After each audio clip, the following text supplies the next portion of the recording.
Hey Bill, tell me a little bit about the RENU Therapy Cold Plunge. Okay, I can do that. For starters, it looks good. This is our breath deck. When people, before and sometimes after they do a cold plunge, they sit up on the breath deck and they do their breath work and then they go into the cold plunge.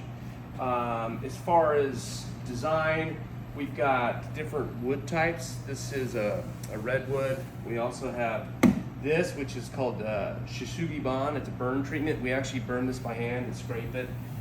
This one's what we call a tiger stripe. So it's got a bit of variations of color and it looks super cool. By burning the wood, it makes it harder and more impervious to water. And if you do get water up on the breath deck, it just flows out the back. Nothing gets inside the mechanics bay. The mechanics bay is in the back, and this is where you change a filter and things like that. And as you can see, it's all enclosed. It's not good to have your equipment sitting outside because you've got rain, you've got dirt, all that kind of stuff can cause a problem, and maybe electrical issues and things like that. So this is all waterproof inside the mechanics bay. Another key feature is the insulated lid is flush, so that it has a nice look. A big bulky thing on top just wouldn't look right, so we designed this so that it sits in nice and flush. And the lid comes off, you can get into your cold plunge.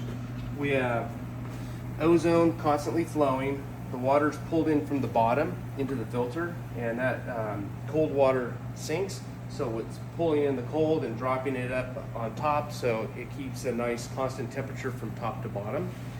And so another thing is this is a lot of insulation all the way around, so it performs well. I turned my unit off at 42 degrees, and it was almost 2 days later, it had only gone up like 6 or 7 degrees, just completely off. So the thing is, it's like a Yeti cooler, really holds temperature. And yeah, and so it's just one plug, 110 volt. If you decide, hey, I don't want it in my gym anymore, I want to move it out into the backyard on the deck, empty the water, no problem. There is a special drain feature in the back, so you can attach a basic garden hose, turn the thing on, and it'll drain all the water out, and then you can move it to a new location. So some people do that. They'll put it outside for the summer, and they'll put it in the gym or garage during the winter, just so that's for convenience and things like that. So yeah, this is the RENU, and we have a newer model coming out maybe about a month, and it's going to be very similar, but it's going to be another 4 inches longer in the tank. So look forward to that.